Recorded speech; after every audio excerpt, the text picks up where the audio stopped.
નમસ્કાર તાલીમાર્થી મિત્રો, આજે આપણે સેમિસ્ટર 3 સ્વની સમજની અંદર સ્વવ્યવસ્થાપન એકમ 3ની અંદર એકમ 3 સ્વવ્યવસ્થાપનની અંદર આપણે અનુકૂલન વિશે જોઈશું. અગાઉના લેક્ચરની અંદર આપણે અનુકૂલન એટલે શું, અનુકૂલનની વિવિધ વ્યાખ્યાઓ વિશે અભ્યાસ કર્યો હતો અને અનુકૂલનના ઘટકો છે ઉદ્દીપકની હાજરી, લક્ષની પસંદગી, અવરોધ અને યોગ્ય પ્રતિચાર વિશે આપણે અભ્યાસ કર્યો હતો. આજે આપણે અનુકૂલન થાય છે એવી પરિસ્થિતિની બાદ પરાનુકૂલનના કારણો વિશે અભ્યાસ કરીશું.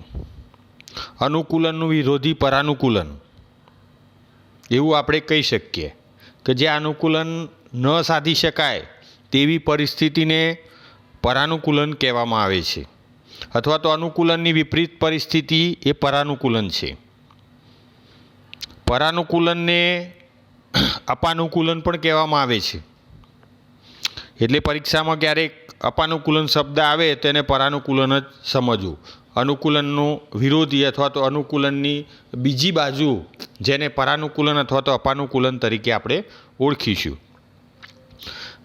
પરાનુકૂલનની થોડી વાત કરીને પછી એના કારણો પર જઈશું આપણે. તો પરાનુકૂલન તો દર વખતે આપણે અનુકૂલન સાધી શકીએ એવું ન પણ બને. દરેક પરિસ્થિતિમાં આપણે અનુકૂલન સાધી શકીએ એવું દરેક વખતે શક્ય બનતું હોતું નથી. આપણા માટે કેટલીક વિપરીત પરિસ્થિતિઓ પણ આવતી હોય છે. એવા સમયે આપણે અનુકૂલન સાધી નથી શકતા, આપણી જરૂરિયાતો પૂરી કરી શકતા નથી, જરૂરિયાતોની તૃપ્તિ થતી નથી, એના કારણે તાણ વગેરે ઉદ્ભવે છે અને એવા સમયની જે પરિસ્થિતિ એ પરાનુકૂલન કહેવામાં આવે છે. વ્યક્તિની પોતાની જાત સાથેનું, પર્યાવરણ સાથે અને અન્ય વ્યક્તિઓ સાથેનું, સમાજ સાથે અમાન્ય તેમજ હાનિકારક માર્ગે થતું અનુકૂલન એટલે અપાનુકૂલન. મિત્રો, વ્યાખ્યા છે બરાબર સમજજો કે વ્યક્તિની પોતાની જાત સાથેનું, પર્યાવરણ સાથે, અન્ય વ્યક્તિઓ સાથેનું, સમાજ સાથેનું અમાન્ય કે જે સમાજ જેને માન્ય રાખતો નથી, જે હાનિકારક છે, એ આપણા માટે પણ હાનિકારક હોય, બીજાના માટે પણ હાનિકારક હોય, અથવા તો ઘણીવાર કાં તો આપણા માટે સારું હોય અને બીજાના માટે હાનિકારક પણ હોય. તો એવું હાનિકારક ગમે તે માટે તે હાનિકારક છે. તો હાનિકારક માર્ગે થતું અનુકૂલન એટલે અપાનુકૂલન. અમાન્ય અને હાનિકારક એટલે અપાનુકૂલન કહેવામાં આવે છે. વ્યક્તિનું અપાનુકૂલન ઘણી બાબતોનો સરવાળો આપણે કહી શકીએ કે ભાઈ એ અલગ અલગ કારણોસર આપણે અપાનુકૂલન થતું હોય છે. ટૂંકમાં સરળ શબ્દોમાં સમજવું હોય તો જે પરિસ્થિતિ સાથે આપણે અનુકૂલન સાધી શકતા નથી તેવી તમામ પરિસ્થિતિઓને આપણે અપાનુકૂલન અથવા તો પરાનુકૂલનની પરિસ્થિતિ અથવા તો પરાનુકૂલન કહી શકીએ. હવે આપણે આ પરાનુકૂલન થવાના કારણો વિશે અભ્યાસ કરીશું કે ભાઈ એના કારણ શું, આ કેમ અપાનુકૂલન થાય છે અથવા તો પરાનુકૂલન થાય છે, અનુકૂલન સાધી શકતા કેમ નથી. તો એના કારણોમાં મુખ્ય બે કારણ છે: વ્યક્તિ સંબંધિત પરિબળો અને વાતાવરણ સંબંધિત પરિબળો. વાતાવરણ સંબંધિતના પેટા પ્રકાર છે. એટલે સૌથી પહેલાં વ્યક્તિ સંબંધિત પરિબળો વિશે આપણે જોઈએ. વ્યક્તિ સંબંધિત પરિબળો એટલે કે વ્યક્તિના પોતાના અંગત કારણોસર, વ્યક્તિગત કારણોસર, ઘણીવાર આપણે વાતમાં કહેતા હોય છે કે મારા અંગત કારણોસર આવું આવતું તેમ હતું, હું અહીં ના જઈ શક્યો આ કારણસર. તો વ્યક્તિગત પોતાની મર્યાદાઓના કારણે, પોતાના કારણોસર પોતાની જરૂરિયાત ન પૂરી થતી હોય અને એના કારણે એ સંતોષ પ્રાપ્ત ન કરી શકતો હોય, લઘુતા ગ્રંથિ, ગુરુતા ગ્રંથિ, એમ વ્યક્તિગત બાબતોને આપણે વ્યક્તિગત પરિબળો જે એક જ વ્યક્તિ તરફી હોય અથવા તો આપણા પોતાના માટેના હોય, આપણા અંગત કારણો જેને આપણે કહીએ છીએ કે અંગત કારણોસર, તો એવા વ્યક્તિગત કારણોસર આપણે પરિસ્થિતિ સાથે તાલમેલ સાધી શકતા નથી. કોઈ પરિસ્થિતિ આપણને અનુકૂળ ના આવતી હોય ઠંડા પ્રદેશની અંદર આપણે ઠંડી સહન કરી શકતા નથી. તો આપણું વ્યક્તિગત કારણ કે આપણું શરીર એ ઠંડી, સામાન્ય ઠંડી પણ સહન કરી શકતું નથી, ગરમી પણ સહન. વ્યક્તિગત બાબતો, ભાષાની બાબતમાં અંગ્રેજી મને આવડતી નથી, એ મારું વ્યક્તિગત કારણ થયું. તો એમ વ્યક્તિ સંબંધિત પરિબળોની અહીંયા વાત કરવામાં આવી છે. પરિસ્થિતિ સાથે સાચો તાગ મેળવી શકતા નથી, ક્યારેક ખોટી રીતે ખોટા સંજોગોમાં વશ થઈ જાય છે. વ્યક્તિઓમાં સંકલ્પ બળ ઓછું હોવાથી યોગ્ય નિર્ણય પણ લઈ શકતા નથી. પરિણામે સમસ્યાઓ હંમેશા લટકતી જ રહે છે અને બિનજરૂરી ખેંચાયા કરે છે, અને એ નિરાશાવાદી અથવા તો નકારાત્મક પણ એની અંદર જોવા મળતા હોય છે.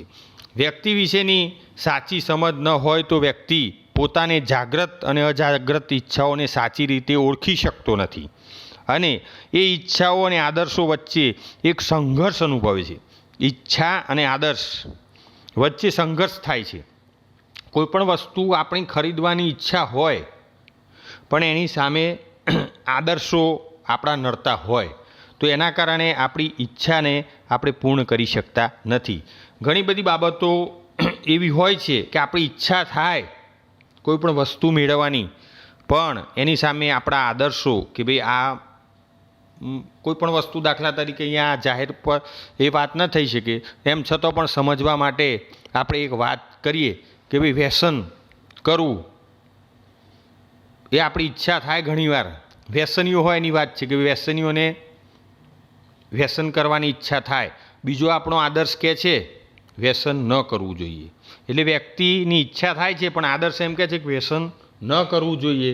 તો એના કારણે એ સંઘર્ષ અનુભવે છે, અને એના કારણે એની ઈચ્છા પૂર્ણ થતી નથી સ્વાભાવિક રીતે.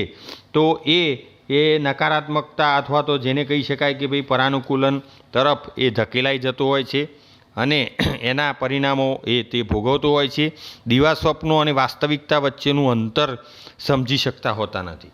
વ્યક્તિગત પરિબળોમાં આપણા દિવા સ્વપ્નો, ઘણીવાર આપણે બહુ ઊંચા સ્વપ્નો જોતા હોઈએ છીએ, અને વાસ્તવિક પરિસ્થિતિ આપણી કંઈક જુદી હોય. દિવા સ્વપ્નોમાં આપણે આવું કરીશું, આમ કરીશું, તેમ, જેને કલ્પના બહારના જે સપનો આપણા જોતા હોઈએ, એ સ્વપ્નો અને આપણી વાસ્તવિકતા વચ્ચેનું અંતર આપણે સમજી શકતા નથી. ટૂંકમાં આપણે એવું કહી શકીએ કે વ્યક્તિના વ્યક્તિગત સંબંધિત પરિબળો, જે પોતાના પરિબળો છે, એ પરિબળો એ વ્યક્તિગત પરિબળો કહી શકાય.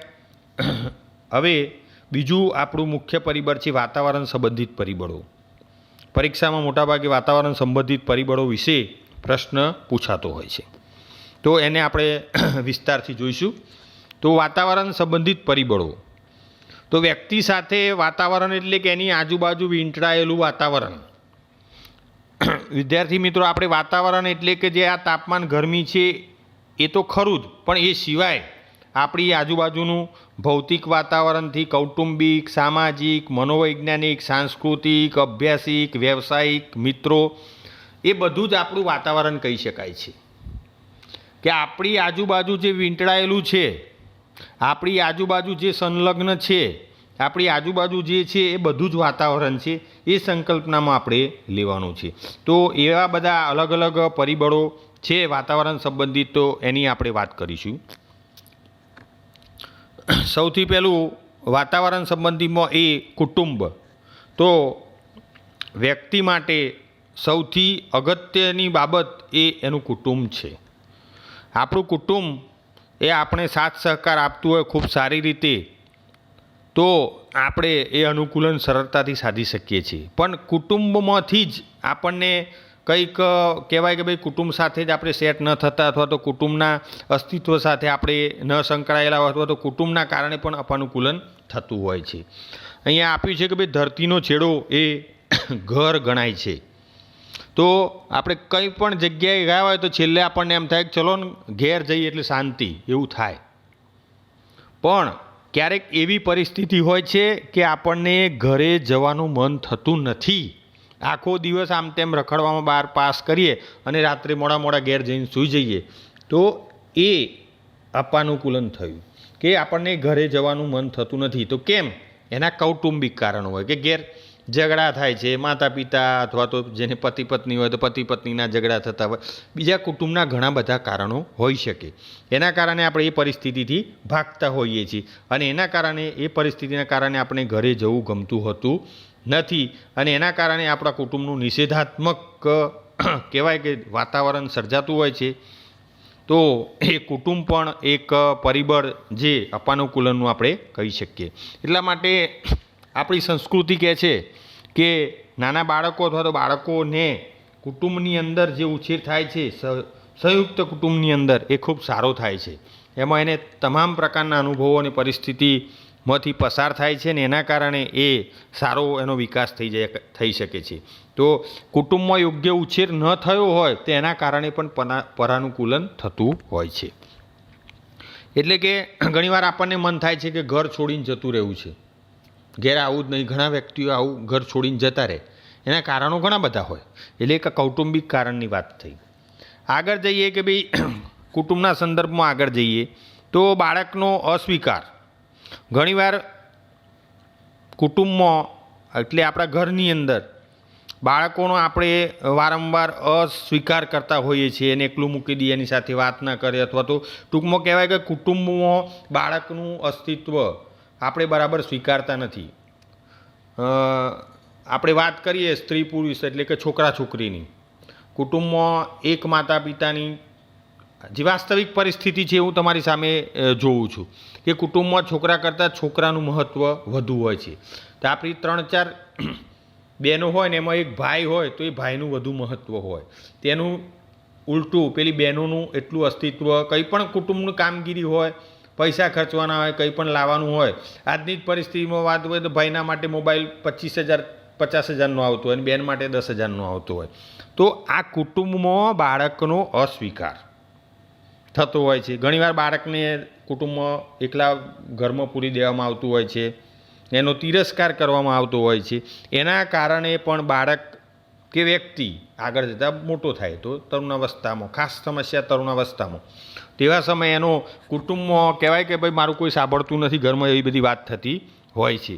તેવા સમયે કુટુંબમાંથી અસ્વીકાર થવાના કારણે પરાનુકૂલન તરફ જાય છે. આગળ જઈએ બાળકને અતિરક્ષણ. ઘણા કુટુંબોમાં જોઈએ તો બાળકને ખૂબ રક્ષણ સતત ને સતત એના પાછળ એના માતા પિતા જોડાયેલા જ હોય. માતા પિતા આજની પરિસ્થિતિમાં એવું છે કે બાળકને હવે જુઓ તો ઘરની બહાર જ જવા દેવામાં આવતું નથી. ખૂબ રક્ષણ, એકલું ક્યાંય જવા દેવામાં આવે નહીં. ઘણું બધું મોટું થાય તરુણાવસ્થા સુધી બાળકની સાથેના માતા પિતાને કુટુંબ જોડાયેલું હોય. એકલો બાળકનો વિકાસ થવા દેતું નથી કુટુંબ. ખરેખર જ્યાં એ પોતાની પરિસ્થિતિમાં પોતાની ઈચ્છાઓ પ્રમાણે વર્તું થશે તો જ ખરો વિકાસ કરી શકીએ. તો બાળકનું અતિરક્ષણ, સતત રક્ષણ આવે તો પછી દરેક જગ્યાએ તો એનું કુટુંબ એનું રક્ષણ કરવા આવવાનું નથી. સ્વાભાવિક છે ને કે ભાઈ કુટુંબમાં ખૂબ લાડ પ્યાર હોય, બધી જ જગ્યાએ એનું રક્ષણ થાય. બાળક પણ જ્યારે એ કુટુંબમાંથી શાળામાં ભણવા જશે તો શાળામાં વર્ગમાં એનું કુટુંબ એની જોડે નથી બેસવાનું. તેવા સમયે તો એનું રક્ષણ એને જાતે જ કરવાનું છે. એને જ બીજાની સાથે આદાન પ્રદાન કરવાનું છે, જરૂરિયાતો પૂરી કરવાની છે. તો અતિશય રક્ષણના કારણે પણ એની અસર અપાનુકૂલન તરફ જવાતું હોય છે. અતિરક્ષણ જેવું છે. અતિશય લાડ, બાળકોને અતિશય લાડના કારણે એની તમામ જીદો પૂરી કરવામાં આવતી હોય, એના કારણે બાળકને પછી એમ થઈ જાય કે હું જે માગીશ એ મને મળવાનું જ છે અને સતત એને લાડ કરવાના કારણે પછી ક્યારેક એની જીદ પૂરી ન થાય તો એવા સમયે અતિશય લાડ કરવામાં આવે ને પછી વિપરીત પરિસ્થિતિ ઊભી થાય તેવા સમયે પરાનુકૂલન થાય છે. એવી જ રીતે અતિશય કડક શિસ્ત ભર્યું વાતાવરણ પણ બાળકને અથવા તો વ્યક્તિને એ અપાનુકૂલન તરફ દોરી જતું હોય છે. ખૂબ ઘણા કુટુંબમાં ખૂબ કડક શિસ્તો હોય. આપણે ઘણી બધી સિરિયલોમાં અને ઘણા બધા ઘરોમાં કે ભાઈ આટલા વાગે ઉઠી જવાનું, આટલા વાગે બધાએ સાથે જમી લેવાનું, આમ કરવાનું તેમ કરવાનું. અતિશય વધુ પડતી કડક શિસ્ત, આટલા વાગે ઘરે આવી જવાનું, આટલા વાગે જવાનું, એમ વધુ પડતી કડક શિસ્ત, ધાક ધમકી ભર્યો વ્યવહાર, એના કારણે પણ એ બાળક અપાનુકૂલન તરફ દોરાતું હોય છે. દ્વિધાત્મક વલણ. બાળક ઘણીવાર નક્કી કરી શકતું નથી કે મને કુટુંબ પ્રેમ કરે છે કે નથી કરતો, મમ્મી પપ્પા મને પ્રેમ કરે છે કે નથી કરતા. કોઈક વાર પપ્પા ખૂબ ગુસ્સે થઈ જાય તો એને એટલા મારે જોડે, બીજી વાર ઘણી વાર એને ખૂબ લાડ પ્યાર કરે, તો એમ દ્વિધાભરી પરિસ્થિતિ ઊભી થાય કે હવે પપ્પા મારી પર ગુસ્સે થશે કે નહીં થાય, કંઈ પણ કાર્ય કરતું હોય તો એમ દ્વિધાભરી વલણના કારણે પણ અપાનુકૂલન થતું હોય છે. સર્વગ્રાહી વલણ કે ભાઈ માતા પિતા એ સર્વોપરી હોય, બધાનો સ્વીકાર કરતા માતા પિતા જ સર્વોપરી ઘણા બાળકો માટે એવું હોય છે. તો એના કારણે એ બાળક કુટુંબમાં તો સારું હોય પણ બહાર એ વાતાવરણ સાથે અનુકૂલન સારી રીતના સાધી શકતો નથી. આ બાળક સંદર્ભિત જોયું. આવીને આવી જ પરિસ્થિતિ આપણે પતિ પત્નીના સંબંધો, પરસ્પર પ્રેમ, એ રીતે પણ કુટુંબ આ રીતના એના પર અસર કરતું હોય છે એવું આપણે કહી શકાય. ટૂંકમાં કૌટુંબિક વાતાવરણ એ એને અસર કરતું હોય છે. બીજું વાતાવરણ સંબંધિતમાં બી એ શૈક્ષણિક સંસ્થાઓ કે ભાઈ શાળા કોલેજોનું વાતાવરણ, મનોવૈજ્ઞાનિક વાતાવરણ સારું, મનોવૈજ્ઞાનિક વાતાવરણ પૂરું પાડવામાં આવે તો જ વિદ્યાર્થી સારી રીતે શૈક્ષણિક સિદ્ધિઓ હાંસલ કરી શકે છે. પણ આજના સમયમાં તમે જુઓ તો શાળાનું વાતાવરણ, હવે તો મોટાભાગની શાળાઓનું વાતાવરણ ખૂબ સરસ હોય છે. ધાક ધમકીભર્યું વાતાવરણ હોતું નથી. પ્રાઇમરી વિભાગ હોય તો બાળક હસતું હસતું જાય છે. થોડા વર્ષો પહેલાં જેમ બાળકો રડતા રડતા નિશાળે જતા હતા એવું આજે લગભગ કંઈક ઓછું જોવા મળે છે એવું આપણે કહી શકીએ. તો એનું વાતાવરણ, બાળક શાળાએ નથી જતું, જતા રડે છે, તેનું કારણ વાતાવરણ એને સ્કૂલનું ગમતું નથી એટલે એ રડે છે. એને ઘેર રહેવું ગમે છે તો ઘરનું વાતાવરણ સારું છે, સ્કૂલમાં જવું ગમતું નથી એટલે સ્કૂલનું વાતાવરણ કહેવાય કે એને અનુકૂળ નથી. ખરાબ ન કહી શકીએ આપણે, એને અનુકૂળ નથી. તો એમ સારું વાતાવરણ એને પૂરું પડે તો જ શિક્ષણના હેતુઓ સારી રીતે સિદ્ધ કરી શકાય છે અને એ તો જ સારી રીતે શિક્ષણ પ્રાપ્ત કરી શકશે.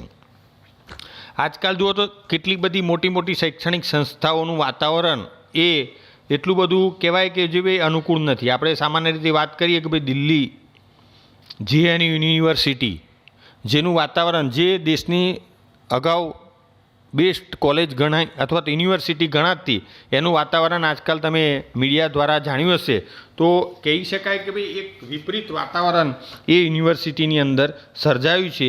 તો આપણે ત્યાં બાળક જે ભણતું હોય ને એને એ વાતાવરણ પસંદ ન પણ હોય. ઘણા બધા સારા વિદ્યાર્થીઓ હોય છે કોલેજનો, એ JNUનું વાતાવરણ છે, આપણે અહીંયા જાહેર સ્ટેજ પર વાત ન કરી શકીએ, એમ છતાં પણ વામપંથી દળોની વિચારધારા તમે જાણ્યું હશે ટીવી મીડિયામાં કે ભાઈ આપણી હિન્દુ સંસ્કૃતિ વિરોધી ત્યાંના અભ્યાસક્રમો હોય છે કે જે આપણે આમ એને સાંભળતા જ આપણું એમ થઈ શકાય કે ભાઈ લોહી આમ એનું ઉકળી ઉઠે એવી બધી વાતો, ખોટી ભ્રામક વાતોનો અભ્યાસક્રમ ત્યાં ભણાવો. તો એ સંસ્થાનું વાતાવરણ એમાં, હવે એ શાળામાં કેટલાક વિદ્યાર્થીઓ માને કે આપણે જ જ્યાં હોય તો આપણને એ શાળાનું વાતાવરણ, એ કોલેજનું વાતાવરણ આપણને ગમશે નહીં.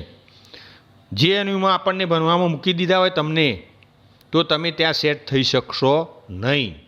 કારણ કે સંસ્થાના વિચારો અને ત્યાંના મોટાભાગના વિદ્યાર્થીઓના વિચારો અલગ છે. એમની રીતે સાચા હોય એ બની શકે, આપણે એવું ના કહી શકીએ કે ખોટા છે, પણ આપણને એ સાચું લાગતું નથી એટલે આપણને એ ગમતું નથી. તો આમ સંસ્થાનું વાતાવરણ પણ આપણને પરાનુકૂલન તરફ દોરી જતું હોય છે.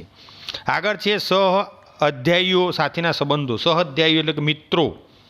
આપણા માતા પિતા સતત તમને એવું કહેતા હોય છે કે ભાઈ સારા મિત્રો સાથે મિત્રતા કરવી, ગામડાની અંદર હોશિયાર વિદ્યાર્થીની મિત્રતા કરવી. કોઈ વિદ્યાર્થી માનો હોશિયાર નહીં હોય ને એની સાથે તમે રમતા ગમતા હશો તો તમારા માતા પિતા તરત જ તમને ટકોર કરશે કે એનો સંગ કેમ પકડ્યો છે તે, એનાથી તું દૂર રહે. આવું બધું આપણે સાંભળીને મોટા થયેલા છીએ.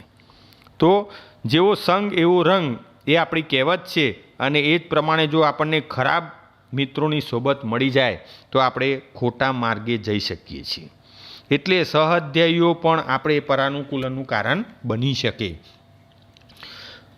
એ ખોટી મિત્રતા અથવા તો ખોટો સંગ એના કારણે આપણે ખોટા માર્ગે જઈએ છીએ અને એ ખોટા માર્ગ જવાના કારણે આપણે પરાનુકૂલન તરફ જતા હોઈએ છીએ.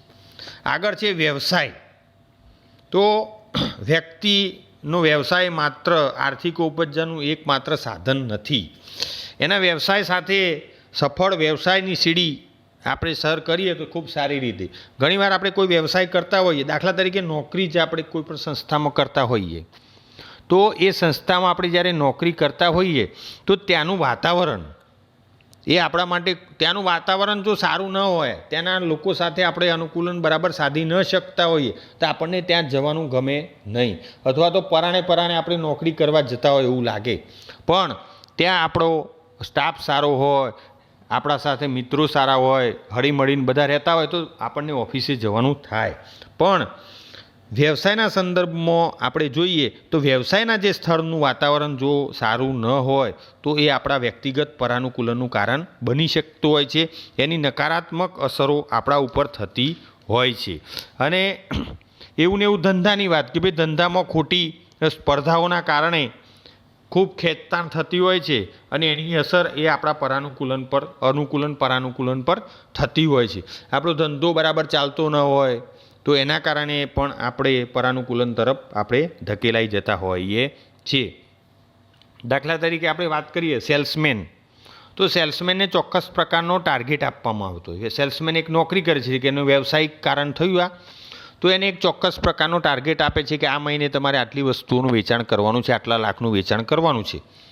જો એ કારણોસર એ કરી શકતો નથી, તેના કારણે સતત ટેન્શનમાં રહેશે કે મારી નોકરી જશે, મને આટલું કમિશન નહીં મળે, તો એમ સતત ટેન્શનમાં રહે છે ને એના કારણે એ પરાનુકૂલન તરફ ધકેલાય છે. કારણ કે વ્યવસાય કરે છે, ટાર્ગેટ પૂરો થતો નથી અને એના કારણે એ કર્મચારી એ ટેન્શનભરી પરિસ્થિતિમાં મુકાય છે અને એની અસર એના પરાનુકૂલન પર થતી હોય છે. એના કારણે પરાનુકૂલન એની અંદર જોવા મળતું હોય છે. અને છેલ્લું એનું કારણ સંબંધિત પરિબળ વાતાવરણનું એ છે ભૌતિક વાતાવરણ. તો આપણે પેલા વાતાવરણની વાત કરી એવી સાથે સાથે આપણું ભૌતિક વાતાવરણ, આપણી આજુબાજુનું ભૌતિક વાતાવરણ, આપણું ઘરનું બાંધકામ, આજુબાજુનો ઘોંઘાટ, અવાજ, પ્રદૂષણ જેવી ભૌતિક બાબતો જે છે એની અસર પણ આપણા ઉપર થતી હોય છે. આપણે જ્યાં રહેતા હોઈએ એ ભૌતિક વાતાવરણ આપણને ગમતું ન પણ હોય, પ્રદૂષણવાળું હોય, આજુબાજુ ખૂબ અવાજ થતો હોય તો એ ભૌતિક વાતાવરણ પણ આપણને અનુકૂળ ન આવે.